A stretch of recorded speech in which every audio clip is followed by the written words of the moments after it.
And I was thinking that as also not the morning person, and I hope you help me out my energy here. Otherwise, I'm tempted to put you all do some exercises or something. You can now promise me that if you don't want to jump or stand in one leg or something like that, then you help me out to be a morning person today, because I never would choose otherwise a slot which is 9 o'clock. Can be 2 o'clock in midnight. But yeah, remote work. I think we had several people talking about remote work, and I think it's very nicely linked to the other topics. Like last one was also Rebecca. I was just so wondered, Volur in Estonian means wizard, for example. It's written exactly like your company, by the way. And now we're just ending up from how the operation is set up with leadership. And maybe a few words about me, that's why I'm talking about remote leadership, because who I am. And there is few things, I don't go through all of that, but remote part started with me in COVID, as we all. I was in this time in bubble in Germany, and 700 people needed to be on, working at home overnight. And everybody knows that Germany was quite tough with all the rules and regulations, that it was quite an interesting time that, even to go to the hairdresser, you needed to pick your nose and they ask you, what's your problem? You're sick? I said, no, I just want to cut my hair finally. Or if you want to go and have a beer in a terrace, you needed to again go and pick your nose. But in that time, I was always thinking that never ever I will actually work remote, because it was something, the situation I was put in. I didn't choose the situation myself, and I had very, very young team at the time who was actually mostly relocated to Berlin, to have fun, to communicate, to play with each other, to have a team. And now they all were sitting in separate apartments alone around the city and feel miserable. Couldn't go back to home also because nobody knows can they come back. But we all adapt. And weird as that, I joined totally remote company. Remote distributed testing platform, Testlio, which is in 43 different countries. It's distributed and it's by design a remote company. No offices, just gatherings, everybody work online. And it was kind of interesting challenge to me because in Berlin, as a talent acquisition person, I needed to relocate people globally to Berlin. Now I needed to find these people all on those locations. And my previous CEO asked me that, hey, Renita, do you know how to hire people in Australia? I said, I don't, but I will find out. And I did. We also ended up having people in Mauritius. My recruiter said, there is an island notion. There might be talent. I said, yeah, let's check out. And we hired one person there. There is talent in this island. And we also have people in Santiago, in Africa, and all those places. And it was actually very amazing to see that, yes, it's possible to have a company like that. Because I had my own doubts. I never done it like that. It's okay, let's try. And currently, I'm leading HRS Group, a global talent acquisition team, which Rossis is also, somebody want to ask more questions, which also has a remote team. The talent acquisition team is all remote. We have people in Vietnam, in India, Rossis in Italy. I'm coming to myself, where I am soon. But also we have offices in Japan, in China, in Australia, and our talent acquisition team need to hire everywhere. That is also quite a mix and complex mix of places where people actually go in office, in hubs, for example. And there is hybrid version, and there is also people who are remote. That I think we discussed further and a previous day. In my opinion, it's most difficult to handle. That it's more clear that if people go all in the office, or people are fully remote. But of course, fully remote is something which haven't been so much in use, really. What's more, you can also see that I don't have private life. As you see, there is weird stuff what I do in this 2 p.m. in the evening, which is building weird communities and doing some voluntarily jury work. But I think we just discussed, Mark, that I think it's super amazing that if you go there, you learn. And I said I'm super selfish because I want to learn more and I want to pick everybody else's brain. That's why I do some voluntary work to have all of those connections. And some of the places like Uzbekistan, I have been there years ago, and it just came up as a connection. And here, or networking, it was just somebody found me in LinkedIn and wrote me. I said, "Hi, we have this employer branding conference in Uzbekistan. Do you want to come?" Which end up, I traveled with their family all through the Uzbekistan, to Samarkand, to Bukhara, and so on, and we connected till now. We have here their grandfather, their babies, everybody, and that was one of the most amazing conferences and personal connections, places I have ever been. And as you can see, I have also lived in Berlin. I have lived also 5 years in Lisbon, and I have lived shorter times in different places. Now, one more and then I stop out, because I think you need to understand that where it comes from. This is actually a true story. That's everything I have. 23 kilos of black t-shirts and few pants. I'm literally can say I'm homeless. I don't have place actually. People ask where I send you gift partners. I want to send you some wines for Christmas. I give my sister's address in Estonia, because when I'm in Estonia, I'm also renting apartment short term. It's legally, of course, who was talking about workstation, I can't be year around somewhere. I am a EOR worker, employee of record of deal. And half a year, of course, I do spend in Estonia. But then you manage where you are and what time you are. And that's why you can see, if I was counting, it's 27 Airbnbs.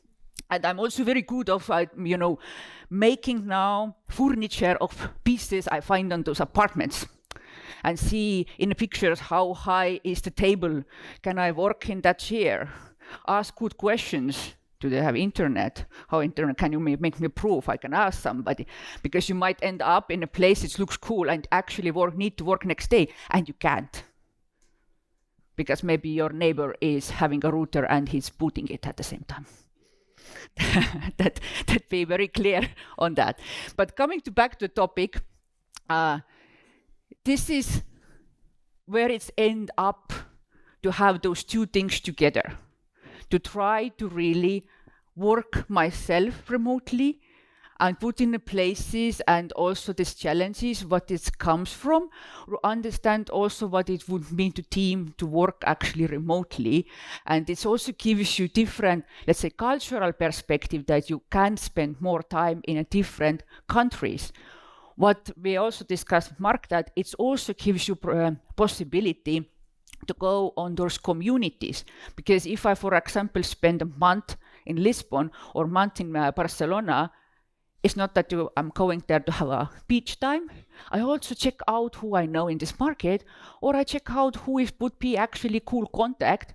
I just write them in LinkedIn and say, hey, I'm here for a month. Is something cool happening? And normally it's happening. Say, hey, we have a meetup, we have a conference. Do you want to come? Which makes new connections, which makes to another connections. And people want to actually work with people or be connected to people. And then you end up eventually in very interesting places and talking with very interesting people. You just need to go up and put yourself up there. But yeah, there is what happened in this state. Look, I'm very happy there in Estonia. And what's happened that this was the clothes left in that point, and that day it was starting snowing. I didn't actually have more clothes anymore. Because if you have 23 kilos, you need to be very, very precise what you can buy. Because if you buy something, you need to throw out something from your bag. You don't want to pay more for this bag, is it? It's just clothes. And there is also 5 books that I carry around, but I never have time to read. That's pretty annoying. But at the end, I think maybe my previous company was best example for that, because it was remote first by design. That's why there can be lots of examples on that. And in previous company, we actually started to do it exactly because of that. We're talking about a small startup, founded in Estonia, wanted to go in US market, and dealing with quality engineering and testing. We had a platform, 10,000 quality engineers. How we get those quality engineers? How you get even testing managers in small market like that?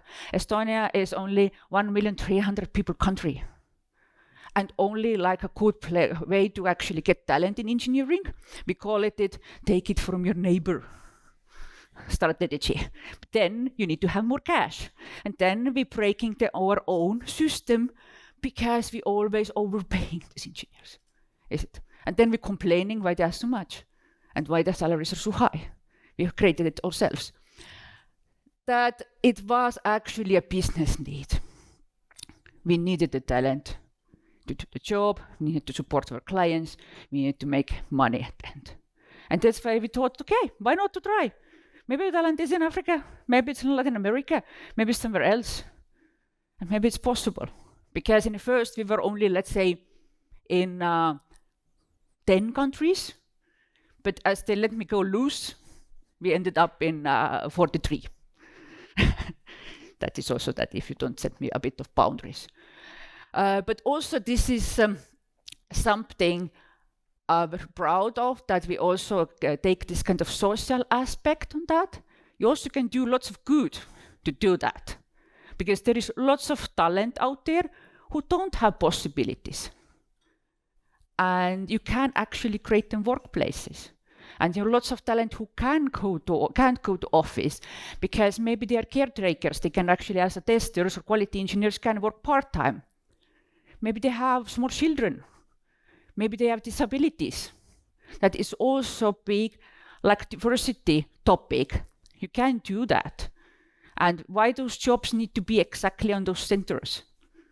That was actually their core principle. And at the end, of course, you're resolving also business problems and making money. It all is possible. There is like just some things what I write down there of different what it can do. And I also mark that remote is a choice. I want to say, as we discussed yesterday, that I don't think it's remote is to everybody.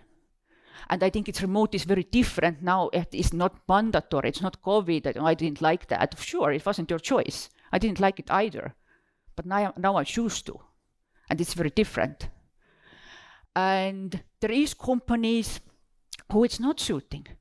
And there is companies who actually can thrive and scale and grow because of that. But I think what you need to do is really find your why behind that. Why you're doing it and how you're doing it later. And there is also employee perspective.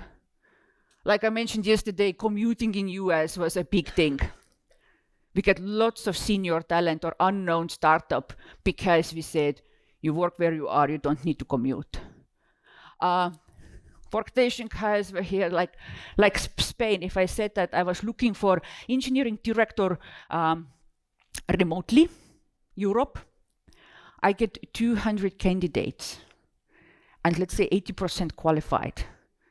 And from very good companies, and they say that, Renita, you can pay me 30-40% less if I can stay in Valencia with my family. I don't want to go back to some dark place somewhere. It's cold, it's rainy, my family likes it here. There is vitamins and C and so on, cheap wine, who don't like that? Therefore, it's also can be something you can negotiate, and you can get niche talent or senior talent to your company, being a bit more flexible. Okay, there is just also that you need to think things through before you start, and see that you have think of like how you work together. the time zones. As we said, that previous company, we actually were really thinking of working in regions, rather not all over the place, that you can't, if you need to collaborate closely, then you can't be that we are in Estonia and somebody is in Australia. It will not work, even the most best people and, putting the best effort. And I don't think it's also fair that we make somebody to make choice between, if they need to take their kids from kindergarten and say, no, but we have very important meeting with US now. And I also advocate very strongly against that some people are more fair than others. Like, why we think that our people, like, let's say in India, need to work in the midnight with client calling US? It's okay. Would you do that? I said, would you have it? And also for your company, do you think you would have all the energy? It would be good for you and your clients in sales that there is this kind of half zombie who want to spend now time with their family doing the sales or something, whatever they do there. And it's not so also fair or equal culture. But some of my own learnings, and this can be different to everybody. This is just my own learning of the 6 years, what I think is really important and why we're all here. Look, it's the second day. It's very different things have happened, as Mark said also. We have met, we have talked, we already start to building what? Relationship. It's very different now if we actually really go and even text to each other. And that, I think, the first thing, it's not only remote. I see constantly people failing on this. Coming a new manager, start to changing processes, think, let's do this, let's do that. Without that, there is no relationship. And then things fail. And it's very difficult to manage anything in remote between the relationship behind that. And building trust and a safe place goes linked to the previous thing. That you also out there, you're also vulnerable. As I said here yesterday, that I really like the bicycle CEO. I said that I will definitely use it somewhere. And I asked permission to do so, because this was so great thing. I think that you humanize your CEO. It's a normal man, it's bicycle, he's doing things and so on. And it's very important that your leaders are humans. Have mistake and not perfect. Missing the deadlines, doing this and that, forgetting X and Y, and that's fine. And also in your personal life, that you're not perfect, you're human. And you need to talk about it, and you also know your team as in the same level. And of course it's difficult and it's different if your team is, for example, globally distributed. Cultural aspect comes in, as we discussed. Some people are happy to talk about things. Some people take more time to talk about personal things. But you as a leader need to actually do it as it's needed for that person. And I think I have used this example yesterday already. My previous team, I had Italian sourcer. And normally every time we have one-on-ones, we first talk about, how we're doing things, what's the family, whatever happened. But sometimes if I'm busy and want to do things, my Estonian side comes out and jump in a call and saying, hey, we need to do this and that and this and that. And he was watching me in this kind of face and saying, Renita, how's your family is doing? I said, snap, good catch. I forget that. That we first talk about important things, which is family and surrounding and connections, and then we talk about work things. But it's not always the same. I also have team members who really push the personal part away, and it have took time. When I get in the level that we met somewhere in, like in a, cafeteria or more personal talk, or they would trust to those kind of topics. But this is something you also need to take consideration, that if your team have actually in places like, let's say, we have in Vietnam or in China, how is actually the cultural perspective of that, how you can actually build the trust that you're also not invasive or offensive, or maybe, I don't know, too strong, too all over the place or something. Communication part. And there we all, I think, all still failing, me included. But I think I have some little bit formatting in that slide here, but fix it later. But communication in remote, it's even more important, but now we're talking about very often, and what's the new skill, is the written communication. Like, it's the time of the introverts who like to text. And now, I was thinking of that because this was really interesting to me in one case when we hired a person in US who was very senior revenue director. And he was himself very convinced that he's very good relationship builder, communicator, and so on and so on. We hired him, and fully remote company, everything happening, slacking, chit-chatting, GIFs, memes, videos, stuff like that. And he failed, absolutely. And he couldn't understand. He was frustrating himself. He said, I don't know. How?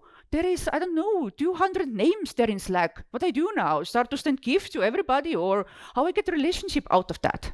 How that works? And if there was some sort of bigger topic, it was adding like all the village on this thread.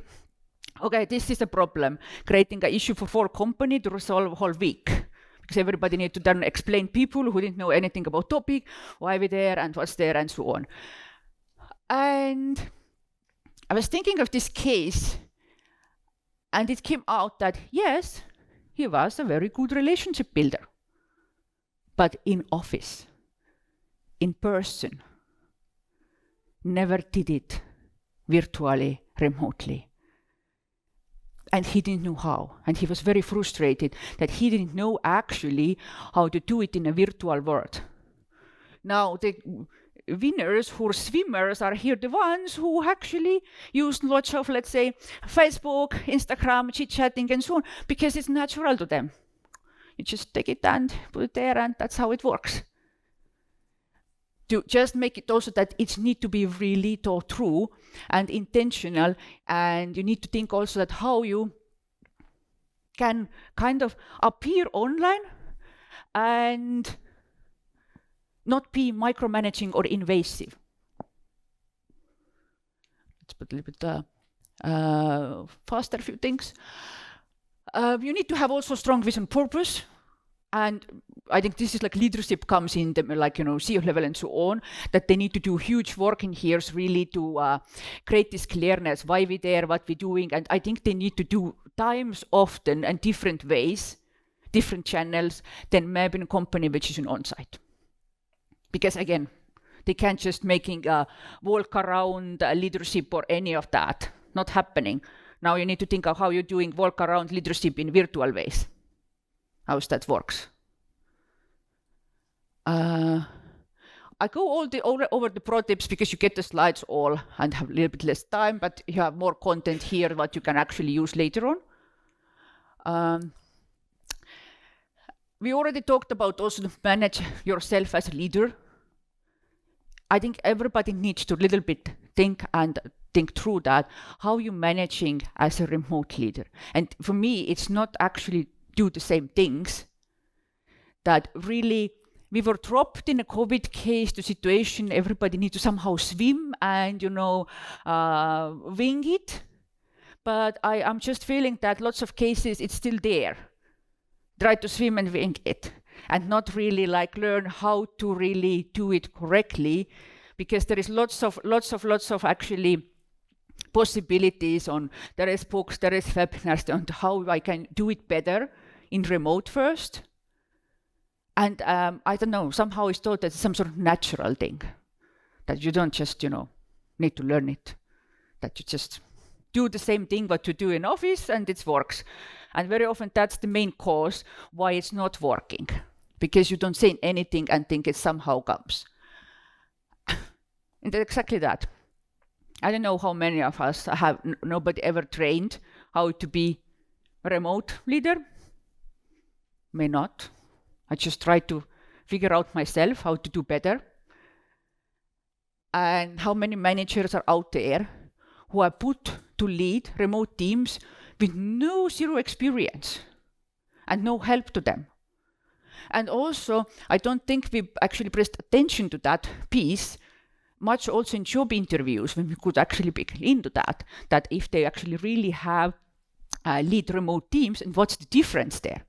Can they bring examples, challenges? Because might be that they are super cool guys, again, as I said, in office, but then they struggle how to do it, and you have the great engagement connection in online, for example. That, you know, dive a bit deeper in and really support them, that they also don't need to think that, okay, you know, they expect me to do it, I need to know all the answers. Pro tips we go over, this one we're going over. Yeah, and that yesterday was also taught that flexible working hours and measuring outcomes, not hours. I mean, you can't. Let's say very honestly, if you are really thin to micromanage and can't build a relationship and trust, I think you shouldn't work remote first company. You shouldn't really lead remote teams. Very difficult. You will be frustrated. You get all of team frustrated and asking what you do now, or what you ask them. Did you do it? Is it done? But I think it goes to first slide. If you manage to build trust, manage to build relationship, you don't need to do that. And if you, I think my worst fear would be that if I don't manage to do that, what I actually get from my team. Because they will then cover up, lie, not say to me they have challenges, want to please me, never say yes to everything. That's what you get. If you create fear, untrust, micromanaging, and so on. Is it this good thing? I don't think so. Yes, things moving somewhere, they make some tasks and so on happen, but it's not really, it probably makes your business thrive. Pro tips you can get later. And there is 8. Oh, I love it. Everything happens at the same time. Everything is urgent in the same time. There is no priorities happening. Again, a leadership problem here, definitely to resolve. And I saw it also in one slide yesterday, which was actually very cool. There was all these tasks and priorities and KPIs actually in leadership at the company level, that what is actually important and what's not. And sometimes it's very difficult to do, to say no. And when we say no, and we say, okay, we don't do it now, but yes, we do it 6 months from here, and we're finishing a few of those things. And I think, again, it's, I mean, every company, but in remote, can create even more confusion. And then nobody knows what they do, what is their actually priorities, what we need to do here, and so on. And of course, then you say that it's not works. Pro tips we can see also later. 9. Just the tools. I mean, you have a remote teams, just check out that you have something what they can use, and they also know how to use. And something to actually take also consideration, not everybody have used the same tools, that you need to also train people and help them out to use those tools. Just can't also throw those tools on them, and not also over tool people, because this is also tech startups main tool. We have tool to everything, and none of those tools talks with each other, and people are so confused in which tool I get what information, and then you on other side confused why people are not going there or putting information there, and I need to chase them, put the information in 5 different tools or something. That is not also the call. Something which actually help them to do their work better. And cool tools, as we also talked yesterday, for engagement, like Slack has the donut, who kind of lottery people together who could actually have discussions, which is actually cool. And you can also Google those kind of like little add-ons, sometimes just Chrome extension, something which actually can make your life easier or more fun, or create those kind of engagement experiences. I think we're almost done. Pro tips we can go over. Then you need to have fun. I decided I will not play if there is not fun. I think this is also something which you need to bring in your leadership. Even if the times are tough or the topics are heavy, that you need to be somebody who can calm it down, who can bring the humorous side on that. Because we all know what's happened to your body. We smile, we laugh, we have it. And even in the difficult times, you can find it. And I think it's also part of your job as a leader to make it happen and facilitate others. And it's also something that you allow then to others to do the same. Because sometimes people think, okay, it's a very serious topic. We shouldn't actually laugh, shouldn't make fun of that. But if you show the ways that it's okay, we have a great laugh on that, then we do. And you can spread around. It's not need to be so serious. Anyways, there is some tips later on that you watch my slide later. A few books. As I said, I carry them around. And sometimes I change them and I have those pit stops. And you can check those out.